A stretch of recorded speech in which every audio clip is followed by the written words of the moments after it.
Hello everyone, कैसे हैं आप सब। उम्मीद करता हूं कि आप सब अच्छे होंगे। हमने पिछली क्लास में बीएनएस यानी भारतीय न्याय संहिता का चैप्टर 4 स्टार्ट किया था और हमने सेक्शन 45 और सेक्शन 46 कंप्लीट कर लिया था। इस क्लास में हम सेक्शन 47 से लेकर के सेक्शन 53 तक कवर करने वाले हैं। तो अंत तक जुड़े रहिएगा हमारे साथ, क्योंकि इस क्लास में आपको बहुत कुछ सीखने को मिलेगा जो शायद ही आज से पहले आपको कभी सीखने को मिला हो। तो सबसे पहले स्टार्ट करते हैं अबेटमेंट के साथ। एक छोटा सा रिकेप हो जाएगा। अबेटमेंट का सीधा सा मतलब होता है कि किसी को कोई अपराध करने के लिए उकसाना, भड़काना या उसकी मदद करना। ये तीन चीज अबेटमेंट में होती है। धारा 47 बताती है कि भारत में बैठ करके विदेश में अपराध करने के लिए अगर कोई उकसाता है तब क्या अपराध बनेगा। ये सीधा सा बताता है कि अगर कोई व्यक्ति भारत में है और वो किसी दूसरे व्यक्ति को जो भारत के बाहर है यानी विदेश में है, कोई ऐसा काम करने के लिए उकसाता है जो अगर भारत में किया जाता तो अपराध होता, तो उसे उकसाने वाले व्यक्ति को दोषी माना जाएगा। इसका परिणाम क्या होगा कि इस मामले में ए भले ही भारत में बैठा हो और मर्डर विदेश में हुआ हो, फिर भी ए को मर्डर के लिए उकसाने का यानी अबेटमेंट के लिए पूरा दोषी माना जाएगा। अगली धारा है सेक्शन 48, जो हमें बताता है कि विदेश में बैठ करके अगर कोई भारत में अपराध करने के लिए उकसाता है तब क्या अपराध बनेगा। ये धारा जो धारा 47 है जो हमने अभी देखी उसके बिल्कुल उलट है। अगर कोई व्यक्ति भारत के बाहर विदेश में बैठा है और वो किसी को भारत के अंदर कोई अपराध करने के लिए उकसाता है तो उसे भी इस कानून के तहत उकसाने का दोषी माना जाएगा। इसमें एक इलस्ट्रेशन है जो बताता है कि मान लीजिए ए किसी दूसरे देश एक्स में रहता है, वो बी को भड़काता है कि वो भारत में जाकर के किसी का मर्डर कर दे। अब इसका परिणाम क्या होगा। इस मामले में ए भले ही विदेश में बैठा हो लेकिन उसने भारत में अपराध करवाया है, इसलिए उसे भी मर्डर के लिए उकसाने का दोषी माना जाएगा। कानून का सीधा सा कहना है कि चाहे आप भारत में बैठ करके विदेश में अपराध करवाएं जो धारा 47 बताती है, या विदेश में बैठ करके भारत में अपराध करवाएं जो धारा 48 बताती है, दोनों ही सूरतों में कानून के लंबे हाथों से आप बच नहीं सकते और आपको उकसाने की सजा मिलेगी। अब आते हैं धारा 49 में। यह धारा बताती है कि अगर कोई व्यक्ति किसी के उकसाने पर कोई अपराध कर देता है तो उसे उकसाने वाले व्यक्ति को क्या सजा मिलेगी।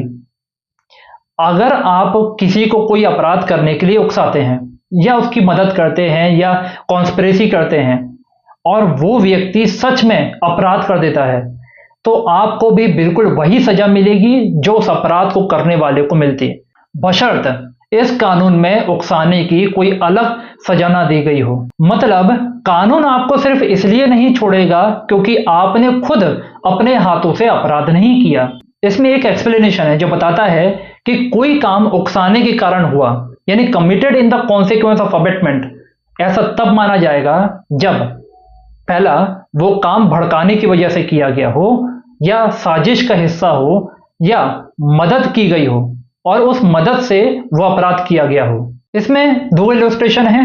पहला है ए, मान लीजिए कि ए ने बी को झूठी गवाही देने के लिए उकसाया और बी जाकर के झूठी गवाही दे देता है। अब इसका परिणाम क्या होगा। यहां ए उस अपराध के दुष्प्रेरण यानी उकसाने का दोषी है और ए को वही सजा मिलेगी जो झूठी गवाही देने पर बी को मिलेगी। इसमें दूसरा इलस्ट्रेशन है कि ए और बी दोनों मिलकर के साजिश रचते हैं कि जेड को जहर देकर मार डालना है।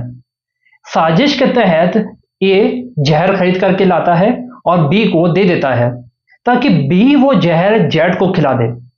बाद में ए वहां मौजूद नहीं होता और तब उसकी गैर मौजूदगी में बी वो जहर जेड को खिला देता है जिससे जेड की मौत हो जाती है।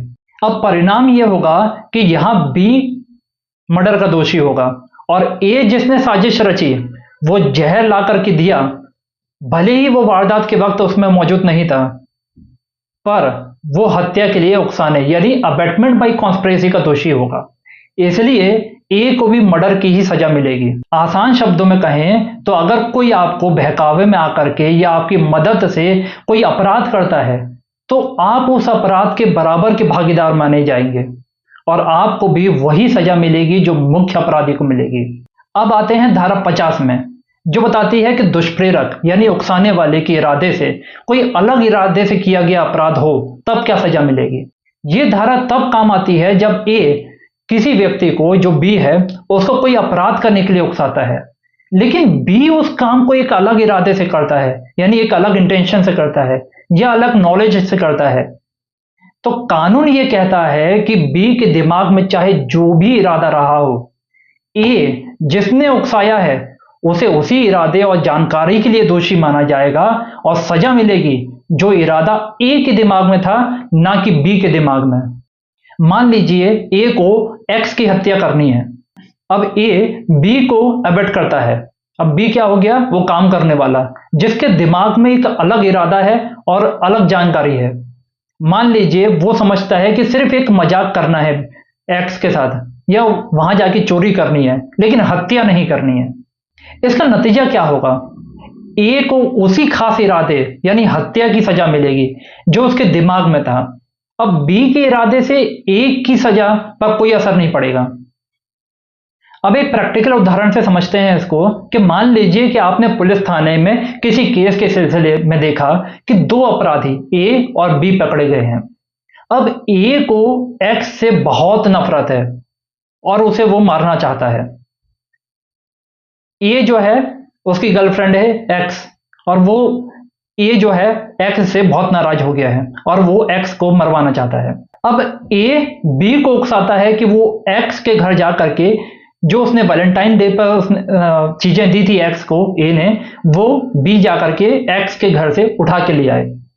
जबकि ए जानता है कि एक्स के घर जाने से एक्स की जान को खतरा हो सकता है, या ए ने वहां कोई ऐसा जाल बिछाया हुआ है जिससे एक्स की मौत हो जाए। अब बी, जिसे ए के असली इरादे का पता नहीं है, वो सिर्फ चोरी करने के इरादे से एक्स के घर जाता है और वहां किसी कारण से बी के हाथों एक्स की मौत हो जाती है, या बी वो काम कर देता है जिससे मौत हो जाती है। तो भले ही बी का इरादा सिर्फ चोरी करने का था, लेकिन उसे हत्या की जानकारी नहीं थी, यानी उसका इंटेंशन अलग था सिर्फ चोरी करने का, लेकिन ए को पूरी तरह से हत्या के लिए उकसाने का दोषी माना जाएगा। कानून ए को इस आधार पर छूट नहीं देगा कि बी का इरादा तो हत्या करने का था ही नहीं।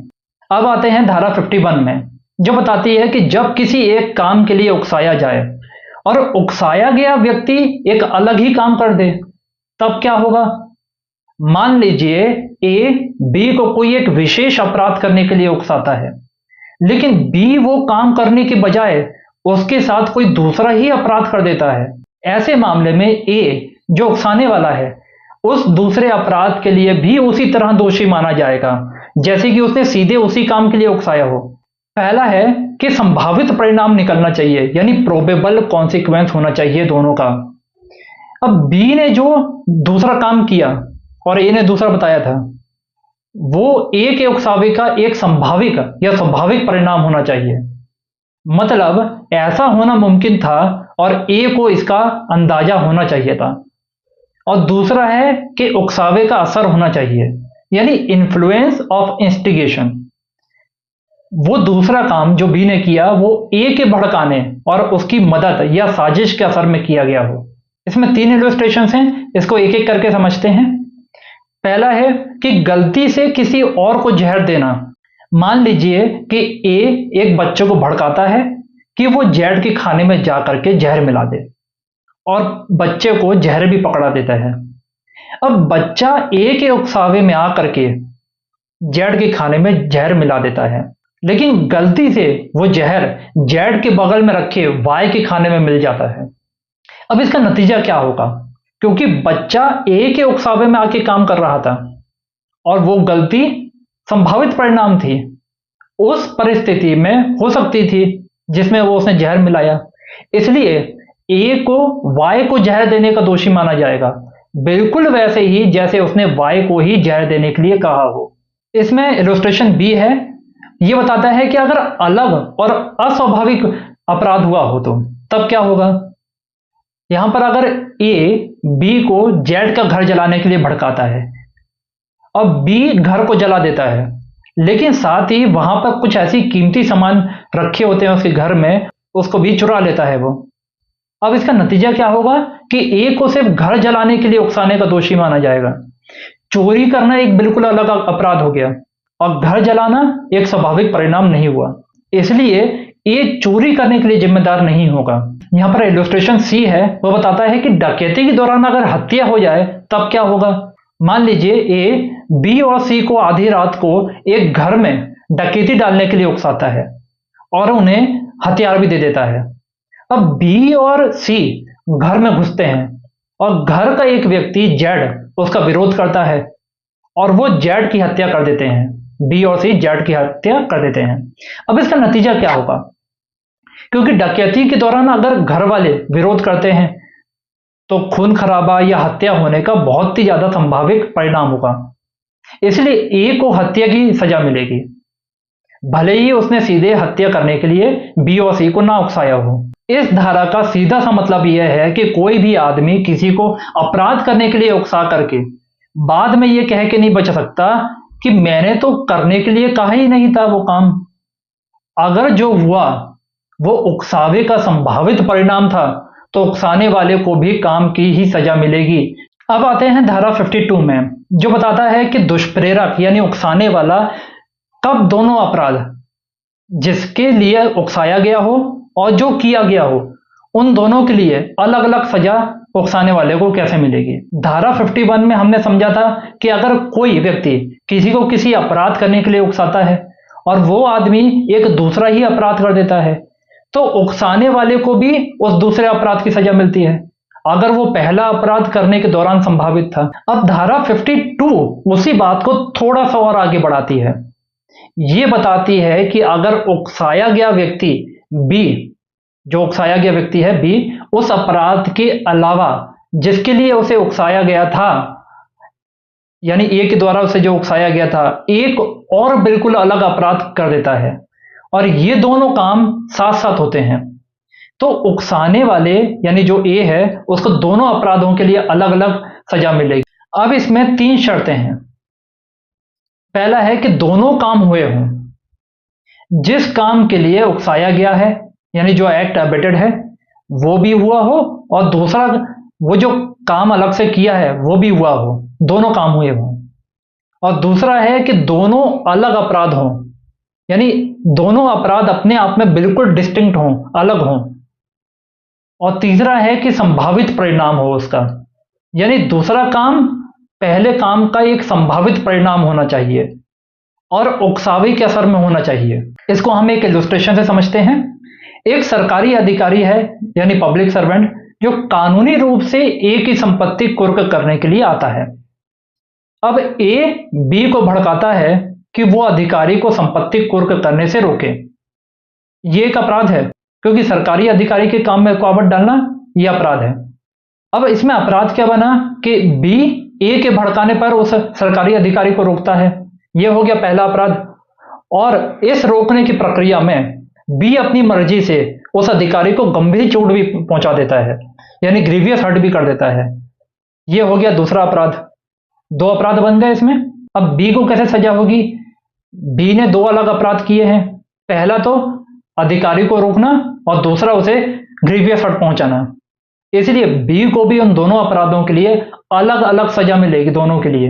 अब ए को सजा कैसे होगी, क्योंकि बी ने दोनों अपराध किए थे, इसलिए ए को अधिकारी को रोकने के लिए उकसाने की सजा तो मिलेगी ही, लेकिन अगर ए को पता था कि अधिकारी को रोकने की कोशिश में बी उसे गंभीर चोट पहुंचा देगा, यानी एक संभावित परिणाम था, तो ए को भी गंभीर चोट पहुंचाने के लिए उकसाने की सजा मिलेगी, यानी ए को भी दोनों अपराध के लिए अलग अलग सजा मिलेगी। अगर ए बी को किसी काम के लिए उकसाता है और बी उस काम के साथ साथ एक अलग अपराध भी कर देता है, और अगर वो दूसरा अपराध पहले काम के दौरान संभावित था, तो ए ये कहकर नहीं बचा सकता कि मैंने तो सिर्फ पहले वाले काम को करने के लिए कहा था।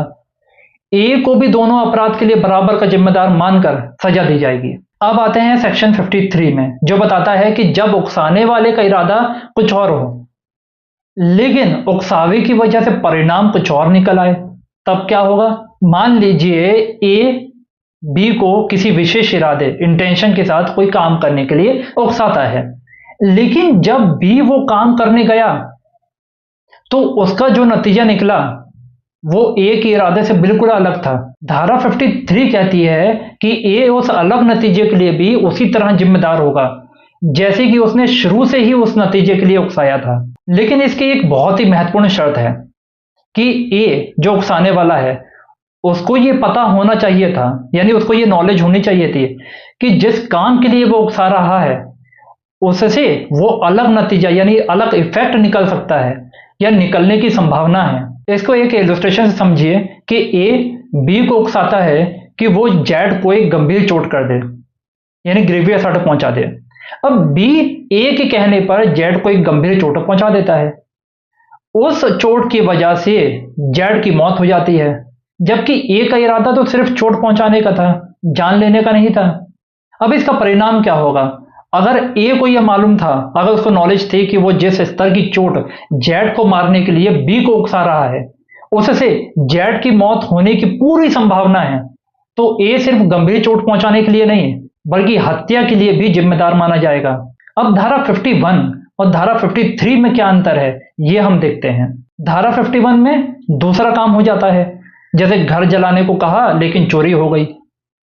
धारा 53 में काम तो वही होता है जिसके लिए उकसाया गया था उसको, लेकिन उसका नतीजा जो इफेक्ट है वो अलग निकलता है, जैसे कि चोट पहुंचाने के लिए कहा लेकिन मौत हो गई। अब देखते हैं कि ज्ञान में यानी नॉलेज और प्रोबेबिलिटी में यानी ज्ञान और संभावना में क्या अंतर है दोनों में। धारा 53 के तहत जिम्मेदारी तय करने के लिए सबसे महत्वपूर्ण बात यह है कि उकसाने वाले को नॉलेज होनी चाहिए थी कि क्या नतीजा निकल सकता है। सिर्फ ये कि वो नतीजा संभव था ये काफी नहीं है, ए के दिमाग में संभावना होनी चाहिए थी। मान लीजिए कि ए ने बी को बंदूक देकर कहा कि सी को जाकर के लूट लो, लेकिन उसे मारना मत उस बंदूक से। जब बी सी को लूटने गया और सी ने तलवार निकाल ली तो बी ने अपने बचाव में और लूट को अंजाम देने के लिए सी को गोली मार दी। इस मामले में ए को मालूम होना चाहिए था कि बंदूक से लूटपाट करने जाने पर खून खराबा हो सकता है या मौत भी हो सकती है, इसलिए ए को भी हत्या के लिए जिम्मेदार ठहराया जाएगा। तो ये थी आज की क्लास। उम्मीद है कि आप सबको बहुत कुछ सीखने को मिला होगा, और अगर ये क्लास में आपको कुछ भी डाउट लगा तो आप कमेंट सेक्शन में बिल्कुल बता सकते हैं, और अगर अच्छा लगा हो तो वीडियो को लाइक करें, और अगर आपने अब तक चैनल को सब्सक्राइब नहीं किया है तो चैनल को सब्सक्राइब कर लीजिए ताकि आपको हमारी आने वाली हर वीडियो सबसे पहले मिल सके।